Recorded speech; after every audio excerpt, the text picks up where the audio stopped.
Syndicated Source Material. Okay, well, a while back, I think it was, as Star Wars Episode 9 was getting ready to air, I brought over for the network Dark Empire and combined the two episodes that I did into one. So, writing my file names down here while I was saving them, I labeled this as Syndicated Source Material Episode 10 and 11. So yes, this aired originally on the Radulich In Broadcasting Network December 1st and December 8th, Parts 1 and Part 2. They're put together here for this episode. Original runtime, 1 hour and 27 minutes. So we're getting into Star Wars Dark Empire. Tonight we'll be covering a book that was published in the early 90s by the name of Star Wars Dark Empire. A book that takes place after the events in Return of the Jedi. Creative team, we got a writer by the name of Tom Veitch. Anyway, he's the one that wrote this, known for his contributions to the Dark Horse Comics line of Star Wars comic books, primarily Dark Empire and Tales of the Jedi. Then there's Cam Kennedy, who is the artist, Scottish, apparently, best known for his work on 2000 AD, especially the flagship titles Judge Dredd and Rogue Trooper. Well, let's hop into the book, shall we? Star Wars Dark Empire. Picture this in your head. All right, we've got the black screen, the stars in the background, and so John Williams, if you will, following the deaths of Darth Vader and the Emperor and the destruction of the second Death Star, the Rebel Alliance proclaimed a new republic over 3/4 of the galaxy.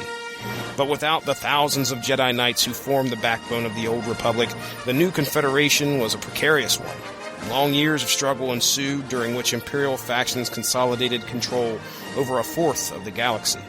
Whole systems became fortresses, bristling with firepower. Then, 5 years after the Battle of Endor, the infamous Grand Admiral Thrawn mounted a deft assault, nearly bringing the fledgling Republic to its knees. Ultimately, Thrawn was defeated, but within days of Thrawn's downfall, surviving members of the Emperor's ruling circle, in concert with 6 former Starfleet commanders, staged a stunning assault on Coruscant, and the vital Imperial system once again fell under Imperial control. It looked certain that a new empire was about to emerge from the ashes of the old. That very possibility triggered a ferocious war among the numerous Imperial factions. Who would sit in the Emperor's throne? Who had the right and the might? Meanwhile, the rebels were quick to seize the opportunity to sow confusion among the feuding Imperials, using captured Star Destroyers to conduct hit-and-run sorties into the war zones. One such raid over the raging Imperial City battleground ended in a disaster. The Alliance Star Destroyer Liberator, commanded by Luke Skywalker and Lando Calrissian, crash-landed onto the planet's surface. As our story opens, Princess Leia Organa and her husband Han Solo, together with the Wookiee Chewbacca and protocol droid C-3PO, are on a daring mission to rescue their fallen comrades. So there's your setup, folks. We're opening up with Han and Leia heading down to try and find out what the heck happened with Luke. Imagine a Star Destroyer crashing into a planet. Star Destroyers are pretty big. So it's crash landed into this planet. Luke was on board, and so was Lando. So there's survivors down there, and they gotta try and find Luke. Okay? Now remember, Leia is a Jedi. Alright, this is well after the movies. Princess Leia is aware that she is a Jedi, sister of Luke's. They show that right off the bat in this first part. There's a large battle going on this Imperial homeworld, but what you see is it's actually, there's an empire, the Empire's kind of in civil war. So they're kind of fighting each other back and forth. And in the middle of this fight, there's a bunch of scavengers going around trying to collect the remnants of the Empire or whatever they can get their hands on. As a matter of fact, when Han lands his ship down there and he finds these rebels that are, kind of holed up, their scavengers just hop right on the Millennium Falcon and start trying to take stuff off of there too. Han and Leia get in there to rescue them. And they're trying to figure out, well, where's Luke? Where's Luke at? So Luke comes out and he's using the Force and he's just laying everything to waste. But he senses that something bad is coming for him. And he doesn't know what that is. Of course, Han and Leia are like, come on, let's go. And Luke's like, no, look, I'm going to stay here and I'm going to face this head on. The way the issue ends is Luke is standing there with R2. This thing just shows up and pretty much beams him up. So Luke convinces Leia and Han and them to just evacuate everybody else. He's going to face this dark force or whatever it is head on. So Han and Leia leave, and as they are leaving, Luke Skywalker gets sucked up into this huge ship, along with R2-D2, by the way. The second part of this, we go to Admiral Akbar. Admiral Akbar is briefing Mon Mothma, which is the benevolent leader of the Alliance, the Rebel Alliance. He's briefing her on what's going on, about the whole mission to go try and get Luke, and about the Star Destroyer that crash landed. And the Millennium Falcon ends up coming back as he's doing this briefing, and proceeds to tell Admiral Akbar, what happened, with Luke going up into the ship and how they had rescued those people. We're told about these things called the World Devastators that the Empire has now built. Supposedly they are way worse than the Death Star, which, let me explain to you what these World Devastators are. Imagine like a huge ship. I'm guessing we're going to say bigger than a Star Destroyer. Okay? Star Destroyers, we all know, they're large ships.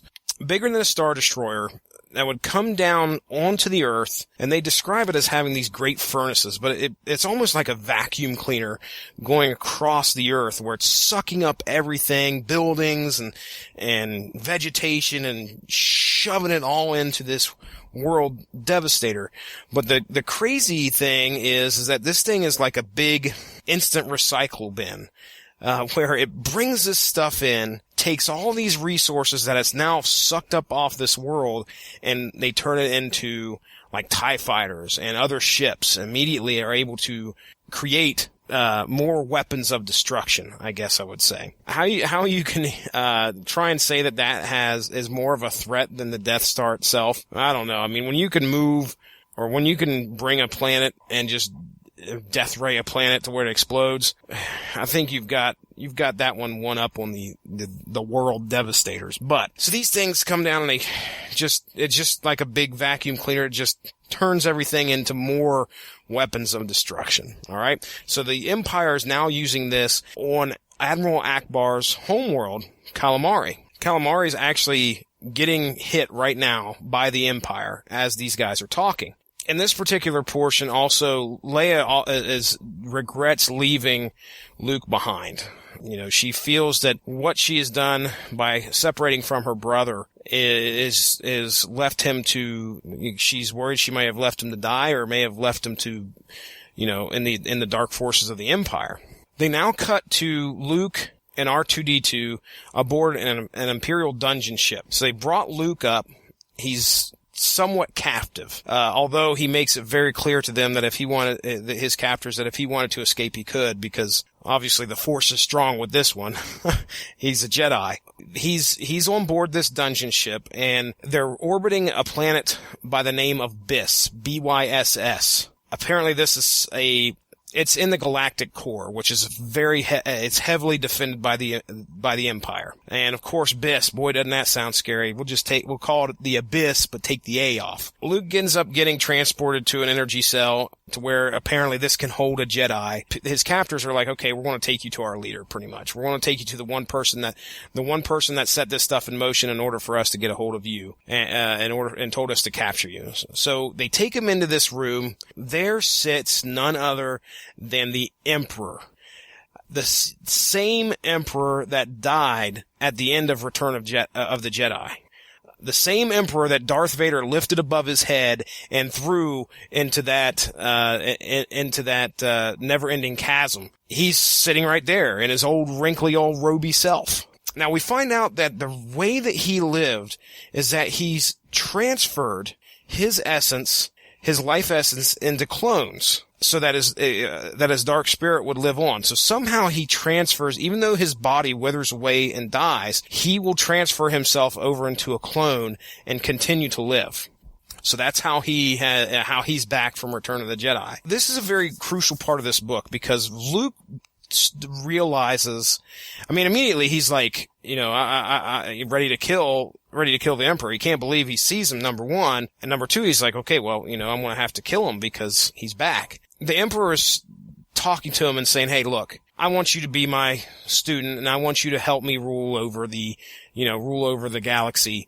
Your standard old Emperor stuff. But once Luke realizes that he could strike him down, he could kill the Emperor. Once he realizes that he could strike him down, but he would continue to live on no matter anyway, he starts to realize how futile it would be to try and kill this guy. He also realizes that instead of trying to face the darkness with his lightsaber, trying to end it, I guess, by way of action, what he's decided to do is instead, he says that he's pretty much going to allow the darkness to come in so he can beat the dark side from within. So, and the Emperor even realizes that too and says, hey, if you really want to try and beat me, you're going to have to face the dark side in yourself at some point.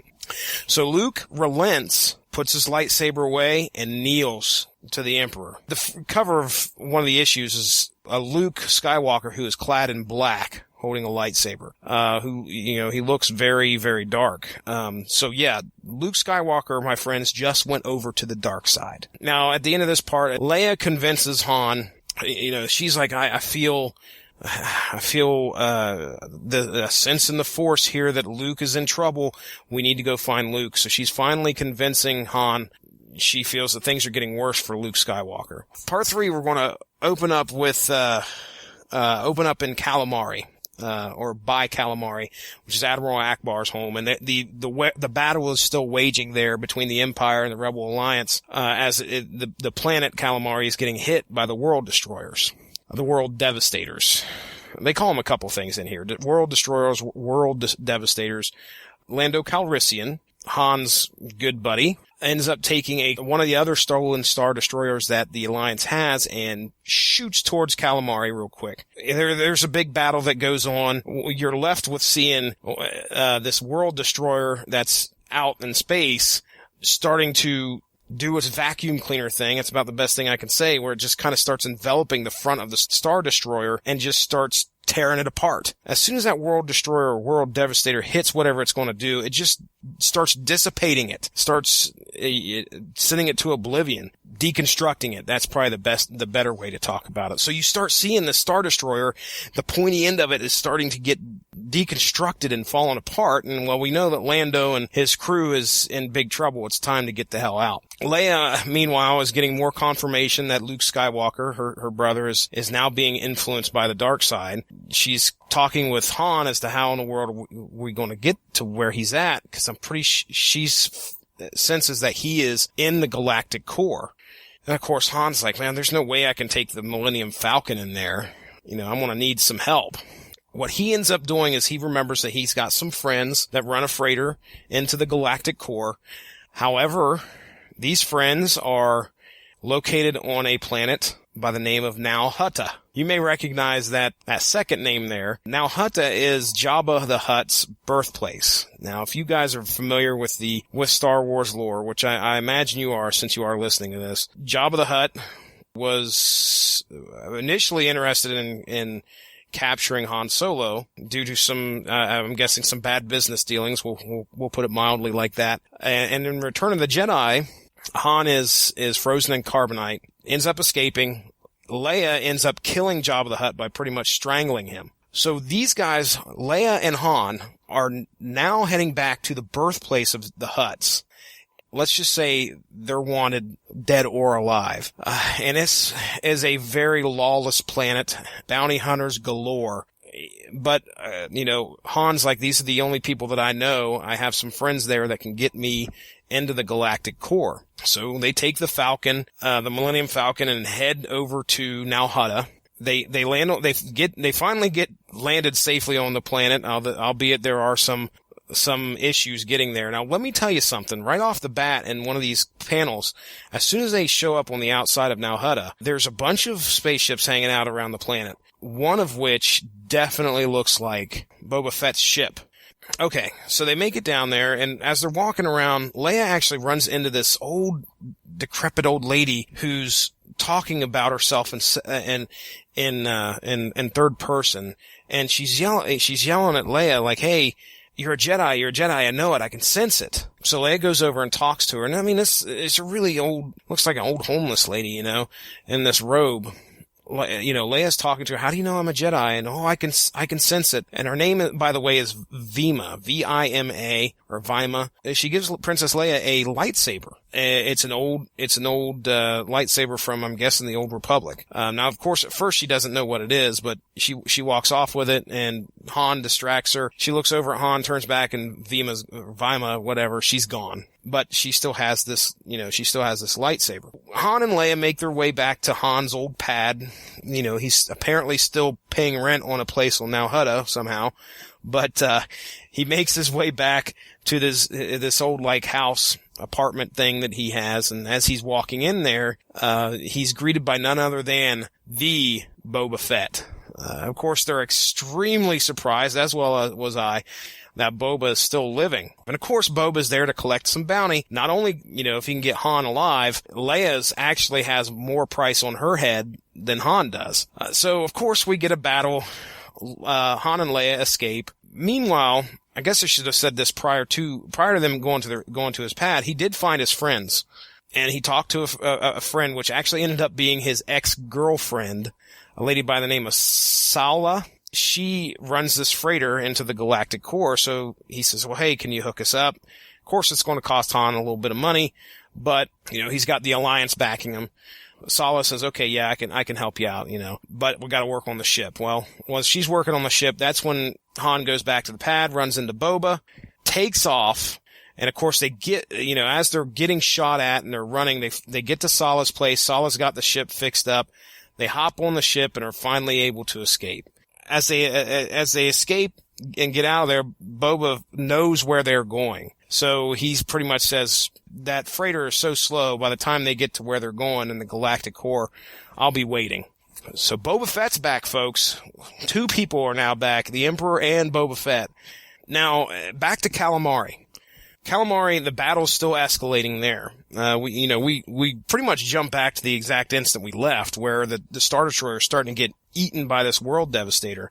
Before that can happen, before the whole ship totally gets destroyed, they're shooting off their escape pods and everything. Another wave from the Alliance comes in, and they're using these new ships called the E-Wings. Okay, if you're familiar with what the X-Wing looked like, the E-Wing is, it kind of looks like an E with these two huge guns on the wings, and then you got the pilot part in the E. So it looks like an E, a sideways E flying through the air. So these E-Wings, these new ships, show up. They kind of start trying to turn the battle in the Alliance's favor to try and get the Empire off of Calamari. Just as these evil worlds devastators, these world smashers are actually starting to just kind of shrug off the new attack from the Alliance, they're about to take over. They're actually going to start to win the battle, when all of a sudden the thing starts shutting down, and the captain of the world devastator and all these other people are like, "What the hell's going on? Why are we shutting down?" And it turns out there's code coming from the galactic core that's overrode their system and caused it to shut down. The world devastator just ends up crashing into Calamari, and everybody on there, I don't know if they escaped or whatever, but the battle was won, not by the Alliance themselves, though. They realized that this thing was getting ready to get the upper hand.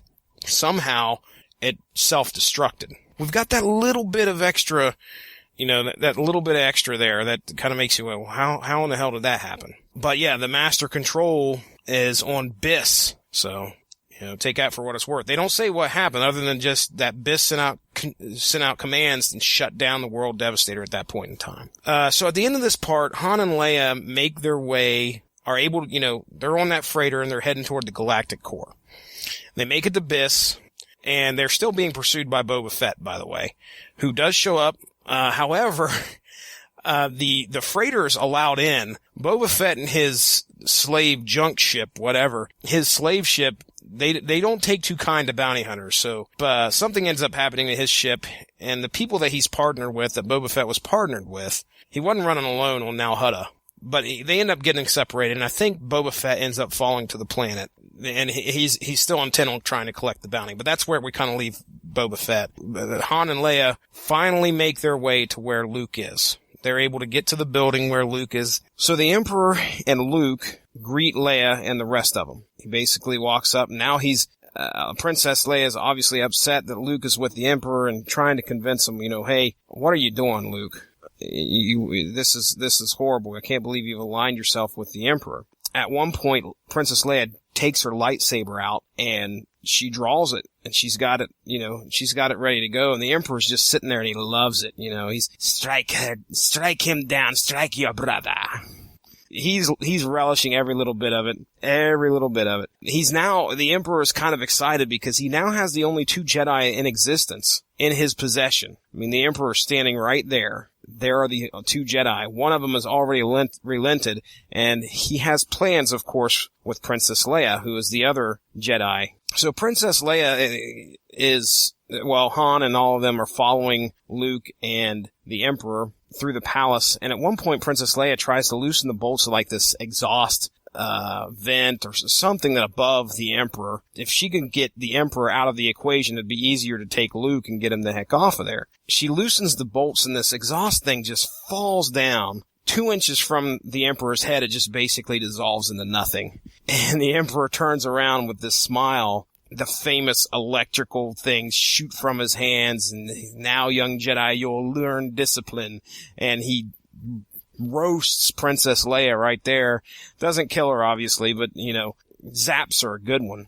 Well, this pisses Han off.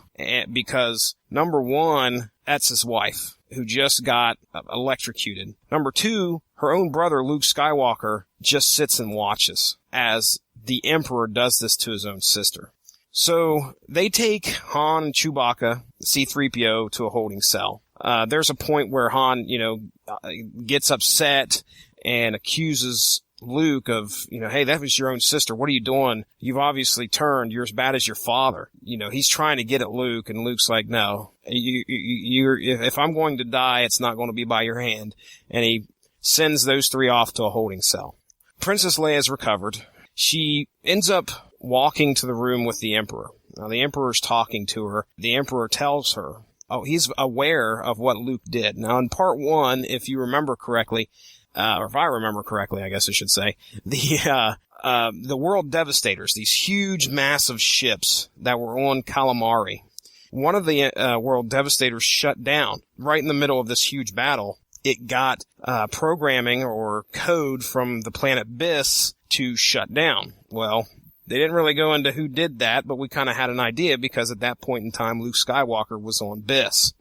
The Emperor's aware that Luke Skywalker's been doing this, but according to him, it's all going to his plan. It does not matter to him. It's all going to his plan. While in this room talking to the Emperor hands Princess Leia this cube, okay? Something called a holocron. And when she touches it, this hologram pops up.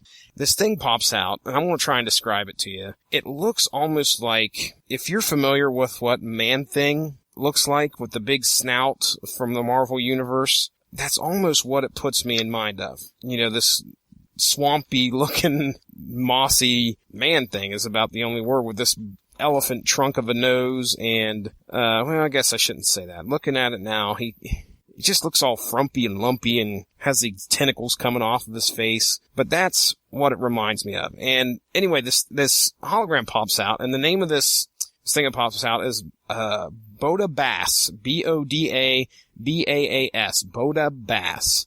And it turns out that this holocron is actually from the Old Republic. Now, the Old Republic is a term that they used for the Jedis prior to their elimination, and they're dwindling down to only 2 Jedi being left.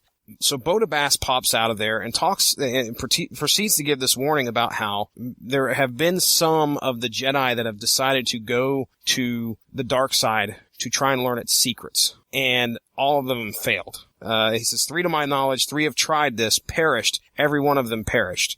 So what he's doing there, he's talking about in the past, people have tried to do exactly what Luke Skywalker is doing. By going over to the dark side, trying to learn the secrets and trying to continue to stay, with the Force, but the dark side takes control. And apparently they've ended up dying too. Now the Emperor begins to talk about, he's like, oh, the cube senses you, you're a Jedi. And of course, that's probably what sparked the holocron to come out, or the hologram to come out, is the fact that when Princess Leia touched it, it recognized her as a Jedi, and then it activated. The Emperor is also talking about his cloning process to Princess Leia, but there's a big important part that shows up here. He's of course bragging about how he can, it's about the end, it's about the end of his life cycle, and he's going to enter these clones, or maybe he'll just go ahead and enter into the unborn child that's in her womb. So Princess Leia finds out she's pregnant with a third child. Now, Han and Leia already have two kids. I believe they're twins. And of course, they're back on their home world or whatever. But now we find out that they're going to have a third kid. Of course, the Emperor is like, maybe he's so powerful that when he dies, he can put his essence into people. So he's threatening Princess Leia and saying, hey, I can just go right ahead and go into your unborn child there that's stuttering in your womb, as he says. Of course, Princess Leia is, number one, she just found out she's pregnant. Number two, now you got this old guy, the Emperor, that she thought was dead, is threatening her unborn child. That makes her a little upset, we'll just say the least. She ends up knocking over the Emperor, storms out of there, but takes the holocron with her. So she's got this old piece of Jedi equipment and leaves, and the Emperor's very upset about this. The Emperor's yelling for the guards to go after her. Leia makes her way to where Luke is and says, hey, we need to get out of here. We need to go find Han, Chewie, and C-3PO, and we need to get off. We need to get off of Biss. At that point, you're wondering if Luke is still in the dark side, but what Luke ends up revealing is that, hey, you being here has helped me understand where I am, and, I'm fighting against the dark side. So yeah, let's go ahead and get out of here. Leia convinces him it's time to leave, and she makes a mention that she feels dark things are going down, obviously, around all of them, and they need to get out of here. So as they go and they show up in the holding cell, just then Sala shows up with the Millennium Falcon, and blasts a hole where Han's at. So Luke, R2, Han, Chewie, and C-3PO, all five of them, hop aboard the Millennium Falcon. Princess Leia, I don't even remember mentioning, the whole gang, including Luke, is now back onto the Millennium Falcon. They take off. They escape this huge, what they call an HK droid, which I'm sure probably stands for Hunter Killer. This thing is massive. While they're leaving the Emperor's palace, this Hunter Killer droid, which dwarfs the Millennium Falcon, it comes up behind him and is trying to get him. Now, the only reason I'm bringing this up is the fact that the only other place I've seen a HK droid is in Empire Strikes Back. I'm sure it's been in other movies, but the most prominent one that I can think of off the top of my head was Empire Strikes Back, where this HK droid it's a little droid with the big head that's flying around the snow. It's like, I think it tries to kill Han at one point, or maybe Luke, I can't remember, but it was small. These things are massive flying around Biss. So they escape. Boom, hit light drive, and out they go. Luke has told Han and them that, hey, while I was on Biss, I put the override codes into R2-D2. The Alliance now has the weapons and the code to take down the world Devastators. So they're heading back towards Calamari to meet up with the rest of the fleet. And as they head back, Luke ends up telling them, hey, we find out that Luke's not really with them at all. What we had saw was that he basically pulled a Jedi mind trick and made them all think that he was actually there when he wasn't. So he fades into the ether, and Princess Leia and Han Solo, they're in the middle of light drive or whatever. They're stunned to see that he was never with them in the first place. Luke makes a mention that he's going to face the dark side and the Emperor head on by himself. So we pick up where Luke is back in the Emperor's palace on Biss. Luke is in the cloning room. So is the Emperor. The Emperor is getting ready to take his life essence and put it into some kind of a body, okay? And there's all these clones around, just kind of floating in a formaldehyde or whatever kind of cloning process they do. And the Emperor senses them there. So he threatens Luke at one point and says, hey, you know what? I can just go ahead and instead of going into these clones, I can go right into you if I wanted. And then me and you will just rule the universe together. Luke pretty much says, bring it on, and then proceeds to destroy every clone in that cloning room with his lightsaber, slashing every single one of them. And of course he turns the Emperor pretty much kills himself and jumps into one of the last clones that's alive, that hasn't been cut in half or destroyed by Luke. And so we get these panels where the Emperor has entered into this naked clone, just basically broke out of the jar that it was in, or broke out of the containment thing that it was in, and he looks up and he says, you're too late, Jedi. So Luke grabs his sword, or his lightsaber, and so does the Emperor, and we have a duel, lightsaber duel. And Luke is trying everything he has, where he, trying to use the Force, and we have a good little bit of a fight here. However, the Emperor gets the upper hand. And the Emperor is telling him, hey, you're done for, but I'm not going to kill you. I'm going to let the dark side break you. He also mentions that he wants Leia's child. We then flip back to Calamari, where R2 and the rest of the gang are ready to make their assault, or their last-ditch effort against the World Devastators. Everything goes great according to plan. The World Devastators end up getting turned off. R2 jumps in there and uses some code, broadcasts it, and all these World Devastators shut down.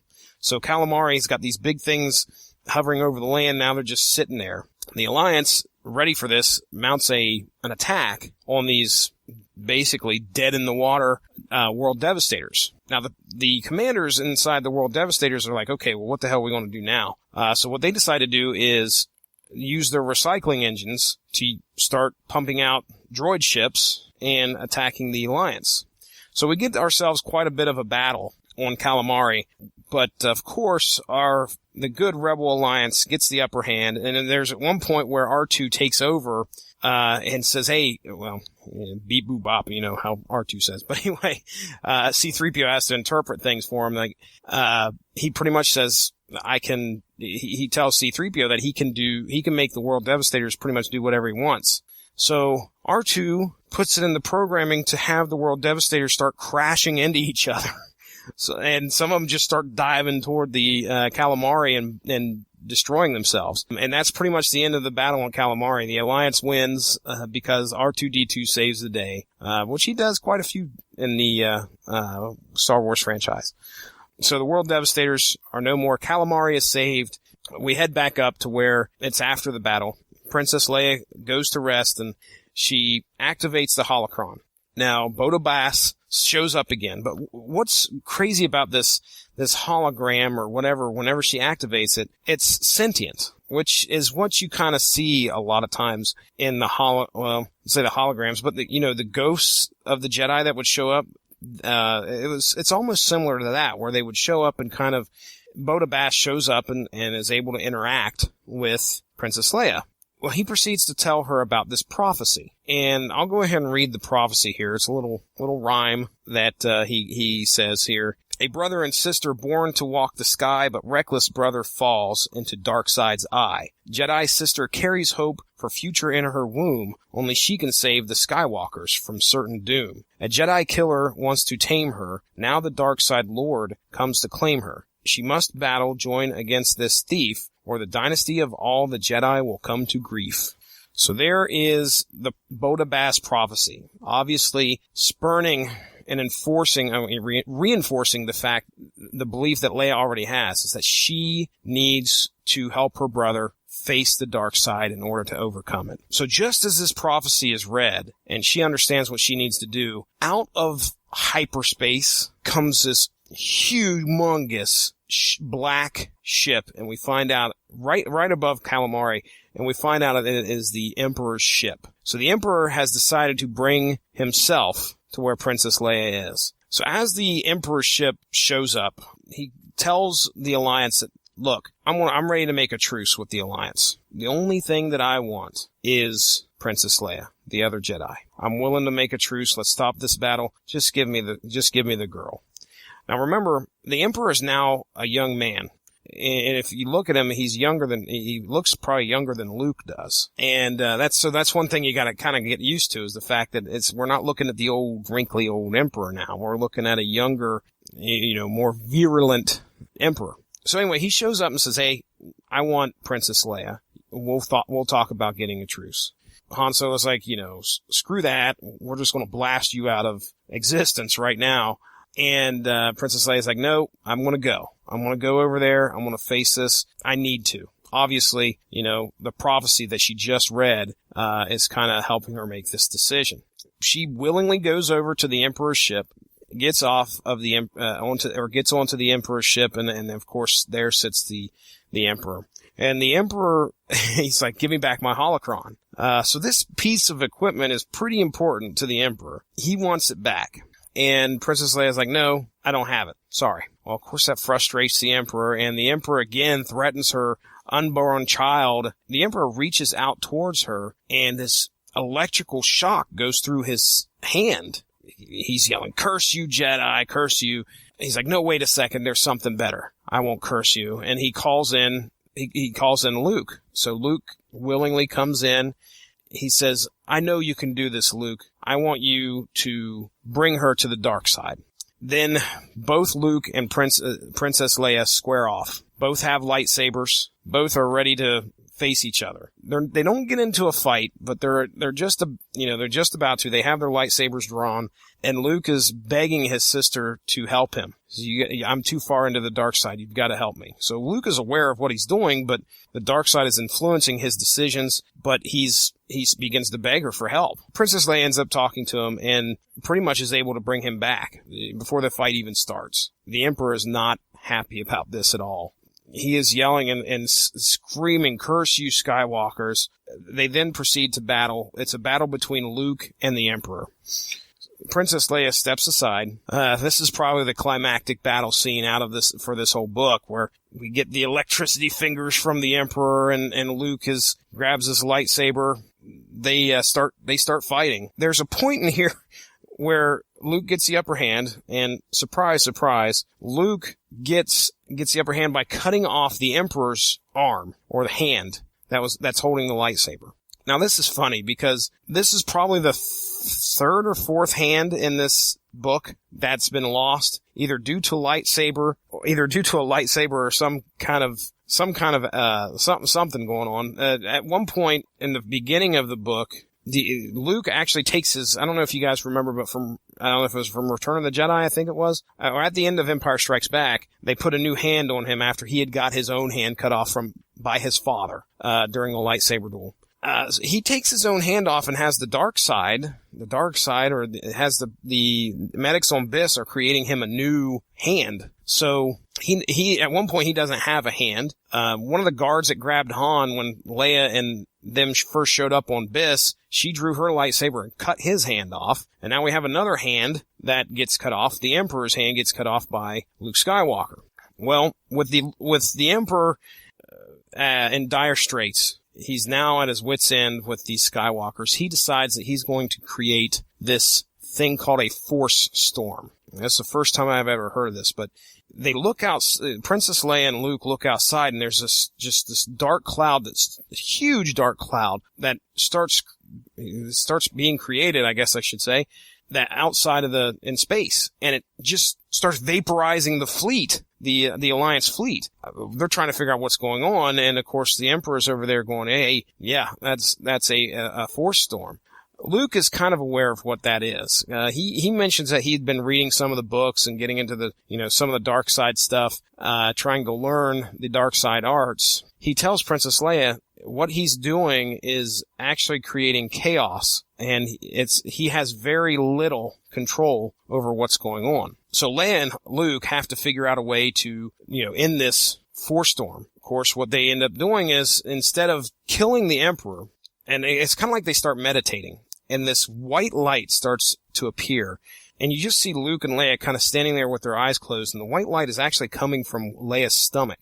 And what it ends up doing is they create this energy of life force, and it takes the Emperor by surprise, and it actually cuts off his control to this Force Storm. The Force Storm ends up coming back, and it starts vaporizing his own ship. It starts overtaking the Emperor's ship. Princess Leia and Luke are like, okay, we got to get out of here. Take off, hit an escape pod, while the Emperor is screaming bloody murder. The Force Storm starts enveloping the ship, kills off the Emperor along with his big nasty ship, and then the Force Storm starts to dissipate. So Luke and Leia have now defeated the Emperor. At least we assume. As they watch the Emperor's ship get destroyed and the Force storm starts to dissipate, Leia says she felt her unborn child join in on the fight. She felt that it took not only Luke and Leia's combined powers in the Force, but also this unborn child. So we get the hint that this child is going to be a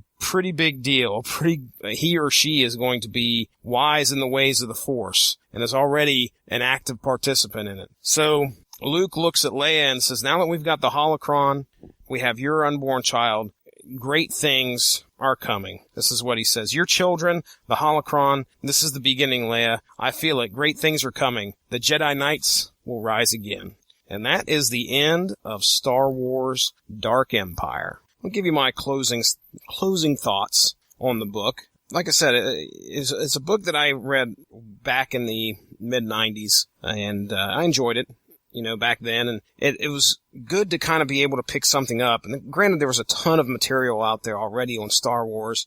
You had the Marvel Star Wars comics that were in the 80s, and there were other things out there, Star Wars novels, but I never had looked past the movies for content regarding Star Wars, and this was the first time I'd ever been handed something about that. And it's a good book. I mean, when you look at it, it takes a good look at, what would happen if Luke actually made the effort to actually go towards to the dark side. This was great to be able to pick up and read, kind of be like, if you've watched the movies, you kind of understood where Luke was coming from. And it felt like the logical next step after the movies to me.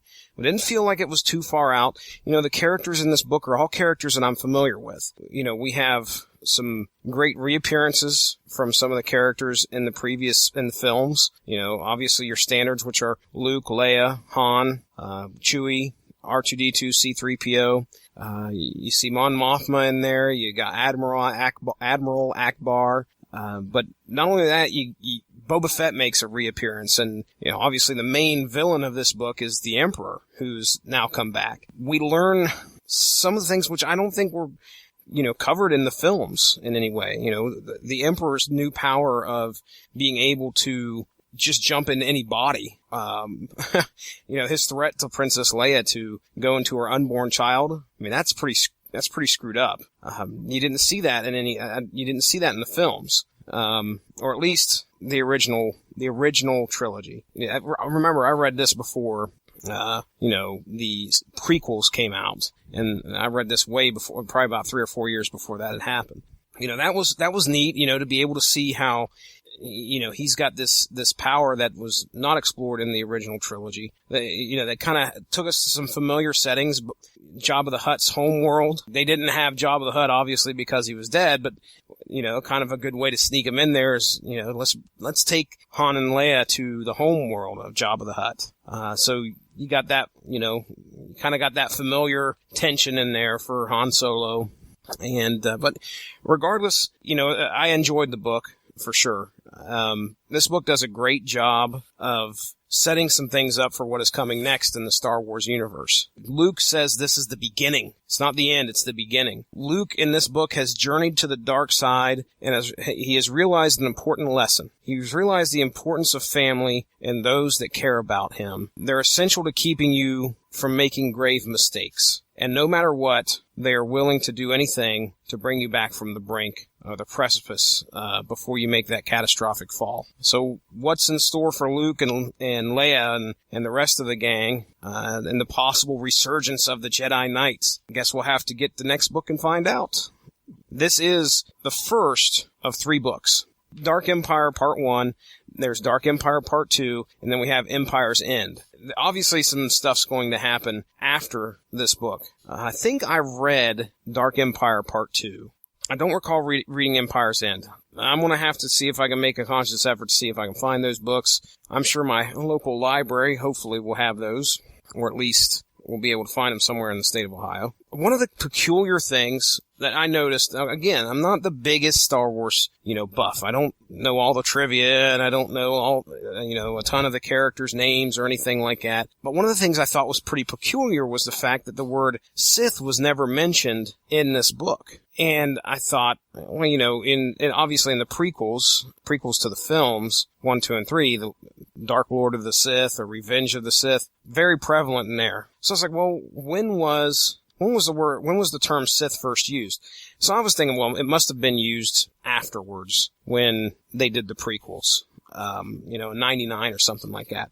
But according to Wikipedia, the first use of the word Sith, and I'm quoting this from Wikipedia like we always do here, the first use of the word Sith was in the novelization of Star Wars Episode 4, A New Hope, as a title for Darth Vader, the Dark Lord of the Sith. So it was used in that novelization. The Sith were not formally mentioned or introduced on screen until the release of Star Wars Episode 1, The Phantom Menace in 1999, though they had been named in some expanded universe works before that time. The novelization of Star Wars Part 4, A New Hope, had the word Sith in it. Now, maybe I should have described this word. You guys probably could have figured it out, but to those of you who are, if you're new to the Star Wars universe, you have the Jedi Knights and you have the Sith, okay? The Sith were the Jedis, if you will, of the dark side. So the antithesis, somebody give me 5. Oh, it's just me down here in the dungeon. No camel cricket's going to jump up here and just congratulate me on that one. Okay. Well, all right. You can tell I'm losing it here. I think that's it. I think that's all I have on Star Wars Dark Empire. I hope you guys enjoyed it. I just want to thank you guys for listening again. I hope you all had a good time and learned something today. And Source Material bids you adieu, and I'll talk to you soon. Thank you very much for joining us. Do not forget to subscribe to our new home by punching in W2M Network on just about any podcast platform to get all of our content into your audio feed. Also, give a like to the Radulich In Broadcasting Network and W2Mnet.com Facebook page in order to stay on top of everything that we have to offer. If you'd like to follow the Source Material Podcast on social media, just follow @SourceMatCast on Twitter, and we are on Facebook @Source Material Comics Podcast. If you enjoyed what you heard, please feel free to share. We look forward to entertaining you again soon.